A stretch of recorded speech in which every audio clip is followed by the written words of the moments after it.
morning. What is going on, guys? We are back at it again. Ooh. It is tournament season officially. We're in the hotel room. Was gonna rough it, but it's just too cold to kind of sleep in the vehicle. So got a little hotel room. Got pretty much everything ready. Just got to take everything to the car. I am rigged up. I've got let's see, a DT6 rattle trap, chatterbait, jig, a rig, shaky head. So hopefully those catch it. Shout out to Eric Romines with TN Bassin hooking me up on the rods.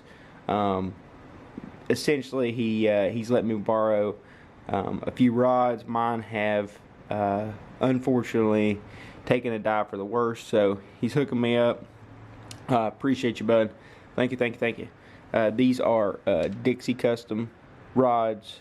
If you guys couldn't tell on Instagram, I am in a little bit of a rod predicament. I'm thinking about switching rods, but I'm trying to figure out what brand, what price point, and essentially what I really just want. So not 100% certain, but we're gonna figure it out.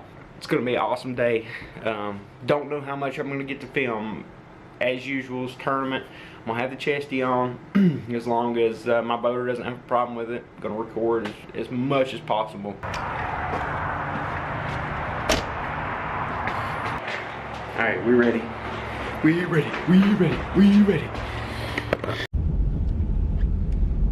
Here we are, boys. This boat line is for real. I think they had 223 or 27 boats. So this is a legit boat line right here. Crazy. Look here. Already a bunch on the water. It's derby season, boys. Alright, folks, we in the parking lot. Look here. That boat line is serious. Got a little wind this morning, got a little chill, but we're gonna be good. I'm gonna put this camera up, going to the chesty the rest of the day. Not gonna talk much commentary wise, but wish me luck. Let's get after it.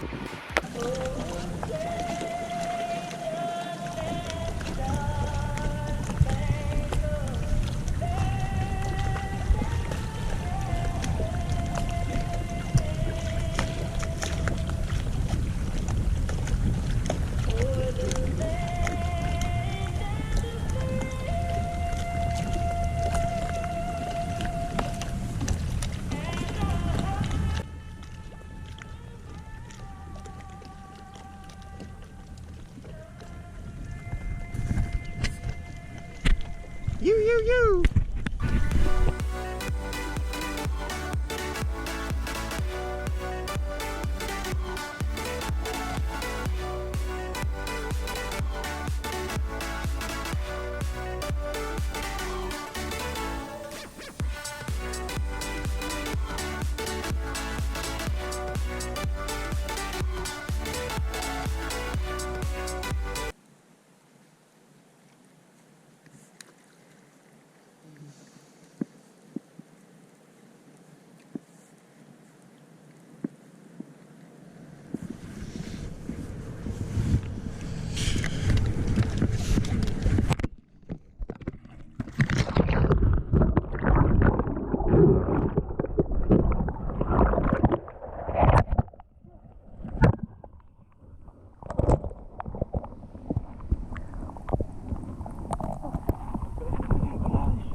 Drop the damn sunglasses, huh? Oh yeah, I'm good. I got socks. I can't believe I just fell in.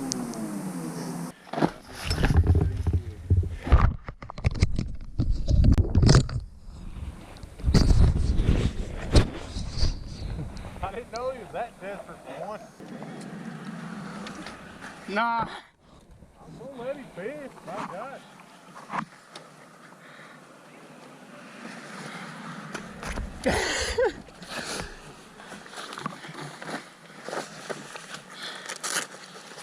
We're alive, that's all that matters. And I'm not that wet. I was like thirsty. I didn't want to really jump in. I would have.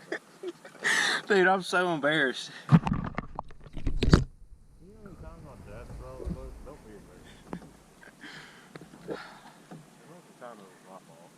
I'd get the trolling motor real bad and you just don't feel until you jigs her. Oh yeah, it's gonna be cold. But I'll survive. At least I got dry socks.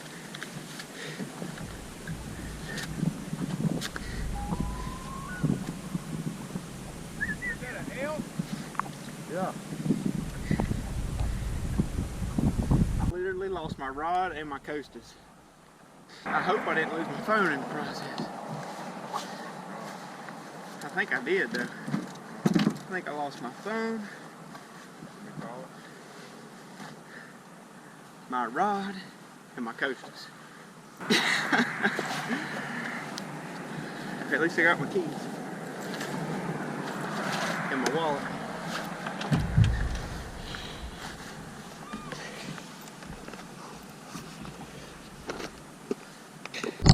Can you guys believe I just fell in?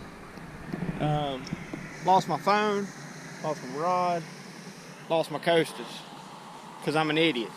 Hey, I told him he didn't have to jump in to get there. So. What can you do?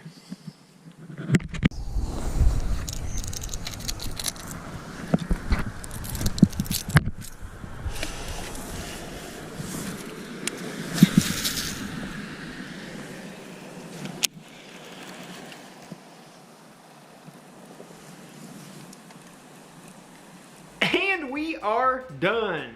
So, I fell in. Essentially, that was the story of the day. First BFL on Guntersville. I fell in the water. First spot we went to about 8:15, 8:30. And you guys saw that part. What you guys did not see was the next 7 hours where we fished as hard as we possibly could fish, and I did not get a bite in those 7 hours. So I zeroed at Guntersville. Not the best way to start the BFL season. But essentially, the only thing I can take from this is that I had to learn a lesson.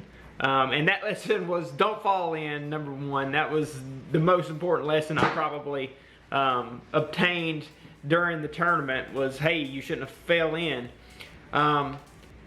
Other lessons are overcoming adversity. I fished as hard as I possibly could and kept the best attitude that I possibly could throughout the day. Did that help me in hindsight? I guess not, but after I fell in, it would have been very easy to get down on myself, you know, stop fishing, start complaining, but I tried to stay focused the entire day. Ended up losing my phone, my rod and reel, and my sunglasses, but all those things are replaceable. I'm just thankful because it could have been a lot worse, and it wasn't. So I am happy that I am okay, didn't get sick, nothing major really came from it, just had to replace a few things, which it happens sometimes, accidents happen, so it was just one of those things, but it's kind of a lesson in overcoming adversity. The water temperature that day was about 49 degrees, and the air temperature was in the 40s that morning. It got up to the mid 40s during the day, and there were a couple times during the day where the sun came out, and it was so nice. I'll probably never forget that as long as I live, just how good it felt. That sun came out. I just look up at the sun, let it shine down, warm up, keep my spirits high, kept me fishing hard. But unfortunately just ended up not getting a fish, but that's okay. We essentially zeroed at Guntersville, so we've got another tournament. The next one is on Lewis Smith Lake. It's a little bit farther drive, and ironically, in order to get to Lewis Smith Lake from where I live in Tennessee, I have to drive directly by the spot where I fell in. So that's some irony. I thought about getting a magnet and maybe chucking it out there and trying to find my stuff, but yeah, essentially it's pretty much, I'm just kind of chalking it up, not worrying about it. Shout out to at TN Bassin for letting me borrow his rod that I lost. He's being pretty cool about it. So that's good. I'm sorry, buddy. But yeah, it was just one of those days where if it could go wrong, it did. But a learning experience nonetheless. I always say at the end of all my videos, if you make it that far, fishing is adversity is kind of what I end every single video on. And this day, fishing was indeed adversity. Got back to the ramp about 4:30. Hopped in the car. 3-hour drive back to Tennessee, and just a lot of reflection, a lot of thought about life. In conclusion, very thankful to have the opportunity to go to Alabama and fish, and to have these opportunities. It's an eye-opening experience that you have to be on your game at all times, because things happen on the water, and that sometimes they happen a lot faster than you can process. And in hindsight, I shouldn't have gone that deep for my glasses. The sad part about it is I had them in my hand, and as you can see, when I hit that water, I just forgot about everything except getting back into the boat. And I think I literally dropped my glasses, and you can see them floating down in front of the camera. But essentially, it's a good story. I fell in, so take it as you should. I hope you guys enjoyed, or I hope you guys had a laugh at my expense, because it was funny. My boater, Justin Wallace, great dude. I apologize for falling in. I know that had to have messed him up just a little bit, but I tried not to let it affect him too much, but I know it had to have had some kind of impact on the day in a non-positive way. But he was very cool about it, and it's a good story to look back on. So I appreciate you guys watching. Sorry there was no fish catching in this video, but I just could not help but share the time that I fell in the lake. But we're gonna keep getting after it this year, fishing a lot of tournaments. Gonna have a lot of fun. So appreciate you guys watching. Make sure you like, comment, and subscribe. Go to Instagram, follow at Rippin' Lips TV, and peace.